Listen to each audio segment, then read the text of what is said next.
Straight to the Now, point. tagantag pagtaga itong dugang may iskutanan robotaga mahigala. Sa dili pa ta mo adto sa Sheriff Agwak. Kining ambush dito mahigala. Ari sa tato sa balikan kadali ni mga Rimulya kay atong gisgutan tumilabay Sabado. Si John Vic Rimulya atol sa interview mahigala kung hinumdo mo. Atol sa usa ka interview dito sa ANC. Ni sulti ni siya nga open siya. No? Doon na sa mga plano nga sa 2028 manghigala election mamahimo nga mudagan siya pagka-presidente sa Pilipinas. Straight to the point. Mao ni si DILG Secretary John Vic Rimulya. Kining DILG Secretary ka unya mangandoy ka, mangambisyon ka mahimong presidente, dili kayo layo. Ha? Medyo duol-duol na. Kay kinigod mga higalang DILG Secretary ka, under control nimo ang local government units nga mga officials, ang mga LGUs, tanan gobernador imo, tanan mayor imo, tanan nga mga public officials under na sa DILG. Kadtong mga managerial posts under sa DILG. Mabitan ako makahinumdo mo mga higala kung dunay plano da is John Vic Rimulya ani. Medyo og ayuhon lang niya iyang kwan. Dili layo kani mga higala nga naa ka anak nga posisyon. Kay balikon ako wa may mamisik ani. Ang tanang gobernador, ang tanang mayor mo support man nimo. Kay DILG secretary kagod. Otherwise og dili sa mo simang-simang sila delikado madisiplina sila nimo. Straight to the So point. ikaw may boss, maglisod dili ka ka-afford karon labi pag gobernador ka karon, mayor ka. Lisod ka kayo og sukul-sukul oy. So ang tanan nga mga mayor, ibutang ta tanan mayor, tanan governor naa nimo. Ha? Unya kini mga politicians mahigala, maginiphanay ni sa number of leaders. Bantay mo. Mudagan kag mayor mahigala, mag-ihap na pila ka buok kapitan imo, pila ka buok kapitan kontra. So kini ko maginiphanay pila ka buok governor imo. Hapit tanan governor iya, hapit tanan may lalagig na mamisik pila ka maihap studlo. Pila ka gobernador, pila ka mayor, iya, kang John Vic na, kaysa man mo DILG secretary. Ang problema lang ani, kay kumudagan kag mga national positions, ang kalainan lang anak mahigala, kay ang mga tao mangod, magyap-ihap kag leaders, ang problema, ang mga tao, ni mo maihap, lahi ng mga tao yun, no? Paparihan ni mahigala ba sa pagdagan ni kanhi Presidente Rodrigo Duterte, wa gyud say mayor iya, wa mga gobernador, wa mahigalay kwan, pero pagdagan, kusog man gyud. Bisan to panahon ni Pinoy mga kaigalan, dili magug ka administration. So, panahon ni Pinoy, kita ka, ang surge gyud sa mga tao, kung maobserbahan ni mga politika, panahon ni Pinoy, paspas kayo, kanang, wala sa kanabang, mabutan tog phenomenon ba? Makabantay ka? Panahon ni Pinoy, kinini ang wa say labot mahigala sa equation, kay at tatay mahigala ang nagplanong mudagan si Maruhas o si Manny Villar, sila maoy giga bangka sa una, sila mo rivals mga kagalaan. Pagkamatay ni Cory, kalit nga misulbong si Pinoy. So, phenomenon to. Ang pagsulbong ni Pinoy mahigala. Mausap ni kang Duterte, paspas ang pagsulbong na ng 2016. Wa mag-ihap og leaders. Pero mo ni, bantayanan po ni John Vic. Kini pong kang pambari 4 gani pagkadaog, pagka-gobernador. Wa man mag-ihap og kwan, wa mag-agad sa pila ka buk mayor. Kumpiyansa bitaw kontra mga higala katos kanhi Governor Gwendolyn Garcia kay hapit tanan mayor iya god. Straight to the point. So kung magkiniphanay leaders, mao maginas politika may man kalikan nga mag-ihap kag leaders kay kung imo ang mayor anak usa ka lungsod, that means naay mo da sa imong kandidatura diha. Medyo advantage yun. Pero waoy, nasugamak.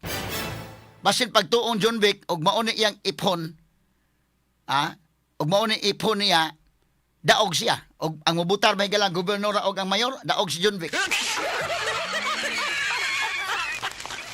Ang problema ani ang mga tao man may mubutar. Nya mga tao mahigala na ay dili madiktahan ang mga tao eh. Naay kaugalingon mahigala nga mga prinsipyo. Pero ang tanaw ni John Vic Rimulya kini iyang gipa sama ba ni Maruhas, katos Maruhas bitaw nang ambisyon nga mapresidente. Kay siya mo ta tumidagan pagka-presidente sa Liberal Party. Pagkamatay ni Cory, naahat mahigalas Maruhas og slide down, nag-vice na lang siya ni Pinoy. Pero gisaaran siyang Pinoy, katos Pinoy purya-buyag lang dituman sa gitog saad. Sa karon ako mo dagag presidente sunod ikaw na pod. Ha? So tuod man bisag nagkinaunsa tong rating ni Maruha, siya gud mo gi-endorse ni Pinoy mga higala. Presidente Noy Aquino. Unsa may gibuhat ni Pinoy, gihimo siyang DILG secretary. Advantage man kayo. Kay inigsuroy mo kanang tanan mayor, tanan governor under gud nimo. So doon na kay mga leaders sa tibok Pilipinas, doon na kay mga leaders. Dugangan pa mahigala nga igsuon niya na sa ombudsman kinsa may mumisik ana ron. Ha? Di jud ka afford niya na karong mayor ka karon or governor ka. Di ka mo supak-supak John Vic Remulla kay delikado ugma.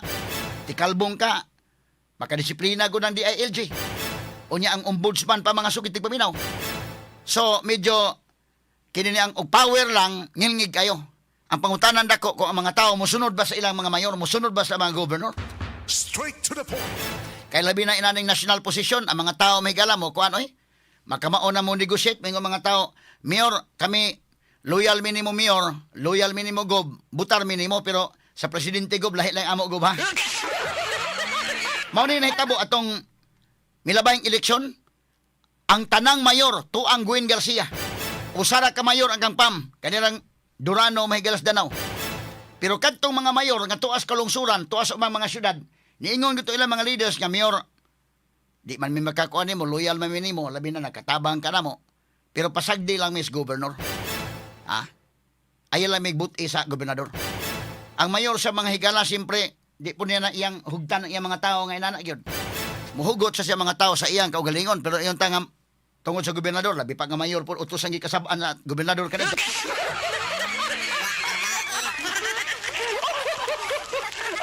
Labi pa mahigalag utro pong nahilamos o kasaba, nahibawar ba kung doon na mga mayor ng pangasabaan?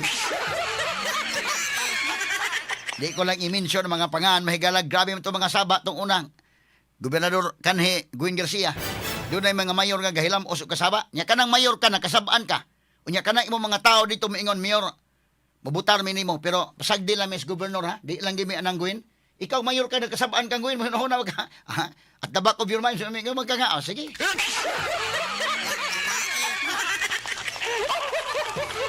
Mga gani sabti mahigala nga doon ay nakaistorya nako nga doon na gani ubang mayor nga ni kampanya gani hinuon ng speakers. So kinis John Vic, o mo iyang gisaligan nga DILG secretary sa karon plus yang igsuon si Buying mo'y ombudsman kuwang pa na. Masyakoy ka ng dapita, mapariha kang maruhas. Ang usa unta kabutang nga malagmit dako og kahigayunan John Vic.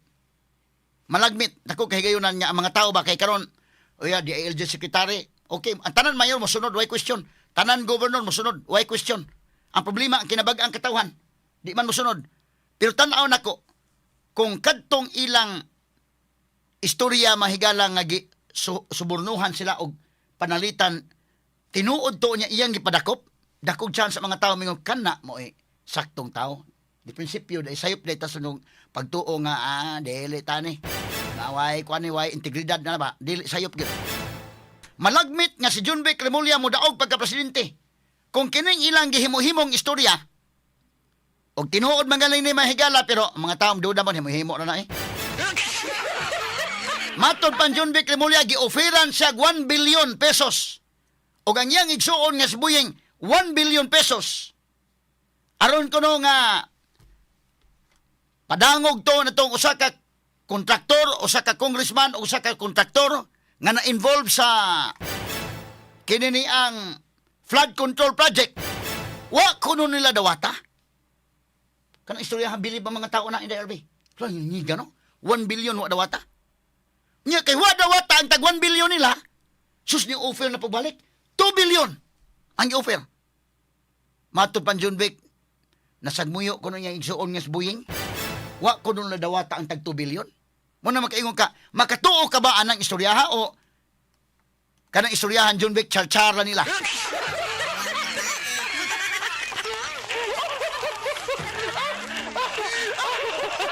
Makaingon ka mahigalag tinuod tingalino nya wa gyud na dawata. Pero og makaingon lagi pa mga tao og tinuod pa ilaw tang ipadakop kay krimen man na. Kay bawo man John Vic anak, kay bawo mas Buying anak. Abogado ulis Buying ombudsman man ganit ni. O niya under sa revised penal code. kinini ang under may gara sa revised penal code kanang corruption of public officers. Mahimo nimo nang ipadakop. Mahimo nimo nang i-entrap. Ha? Pagkanindot unta katong 2 billion pag yun, 1 billion dili mi. Ya 2 billion. Dili gyapon mi. Ug ila pa tong gi-sit up. Unya gi-entrap. Nadakpan yun mahigala ang tao nga nag-offer sa 2 billion. So 4 billion ila ni John Vic og ni Buying. Unya kanang 4 billion iuli sa treasury sa government o di ang 4 billion namo sa akong kuya. 4 billion ni among iuli ni sa kaban sa katawhan. Perting sikata. Paminaw ko daog sa pagka-presidente. Ha? Nya nadakpan yun. Dakpan yun. Kay ang di mo dakpon, krimen ka na ang pag-offer, ang pagsuborno og usa ka public official, krimen ka na under sa revised penal code. Ha? Mabitaw nga, kadto si Leandro Libiste, example ha. Nako example, si Congressman Leandro Libiste, gi-offeran mga higalas kontraktor og 3% sa total amount sa usa ka project, sa usa ka kontraktor. Kadto si Abelardo Calalo, DPWH engineer, district engineer. Gi-offeran si Congressman Leandro Libiste. Usag himo Congressman Libiste. Okay, sige. Aton dawaton imong offer. Pero sit up na daan, NBI man nagdakop day. Ha? Sit up daan. Paghatag sa kwarta, dakop. Entrapment operation, dakpan. Priso ang engineer. Ang 3 million to giuli sa treasury. Ngano nadakpan man ganit na mahigalang kanang kang Leandro Libiste nga si Leandro Libiste Congressman. Jesus Ginoo ko. Nya 3 million kani pa nila nga tag 2 billion sila. 4 billion ang tanan. Unya si John Vic Remulla under niya ang PNP, ang tibuok PNP organization under ni John Vic. Jesus Christ.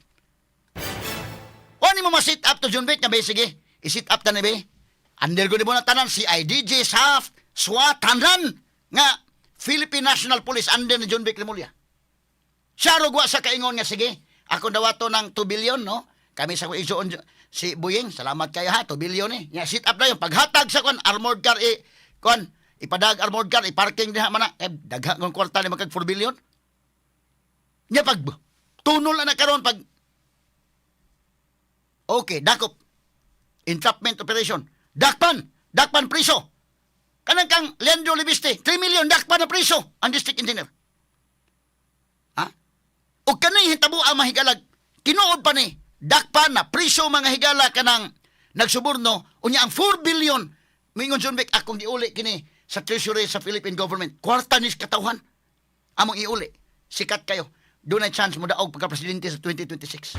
Straight to the point. Pero saon tamang kuning iyang istorya mo kuning ba?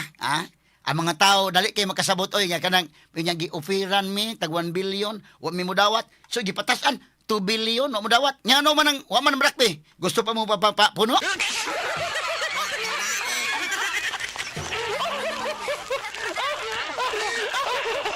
Kanang mangutana lang ang tao ba? Ang mga tao, mura sa gibuguan bitaw sa mga tao nga di ka apas sa ilang istorya.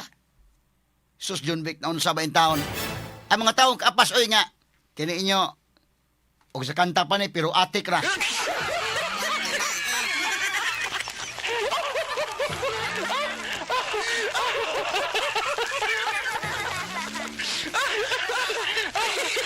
Kay tinuod pa ni Miguelan, dadakpan magani nag-offers kang Leandro Libiste nga congressman ra si Libiste congressman ra. Dili niya under ang Philippine National Police. Ang kinatibuk ang pwersa sa Philippine National Police under John Vic Remulla. Di saro wa gyud kadakop John Vic.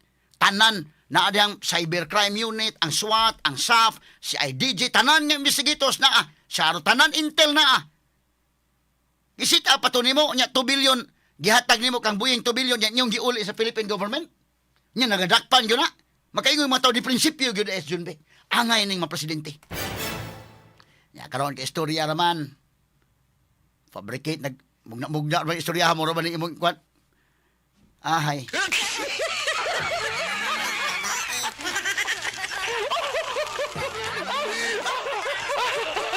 Bisan pag ma-disqualified si Sara Duterte. O di na kadagan Sara kay ilang yung tripan karong impeachment. Bisan kinsay mo bangga si Leni Robredo or kwan mas mudaog pa Leni and John Vic.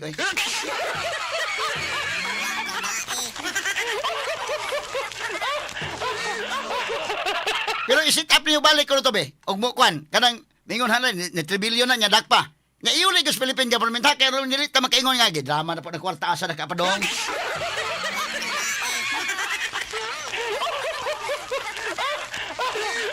Muna ang mga tao pag ingon giufiran mi tag 2 billion, 4 billion na mo duha ni kuan sa iyang igsuon. Yes, BBM po, o tupos BBM sakay po niya nga, nasagmuyo ko. Astas buying, usa may gibati ni buying, ano nga, kuan sa dahing giufiran sa, nasagmuyo.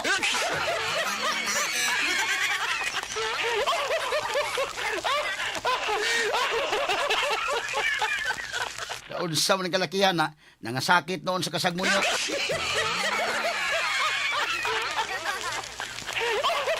Sa pag drama-drama mahigala bida. Kana bitaw drama bitaw nga layo ra tinuod ba itan-aw nimo dayo. Itan-aw nimo sa script kasabot ni kang wa ni kini pagkasuwatas drama.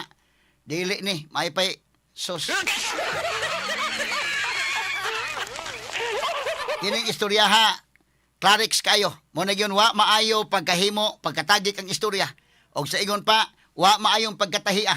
Kay na klaro ang dispuga. Not just number one. Simply dominant. Not just number one. Simply dominant. Straight to the point. The attorney Rufil Fernandez Banyo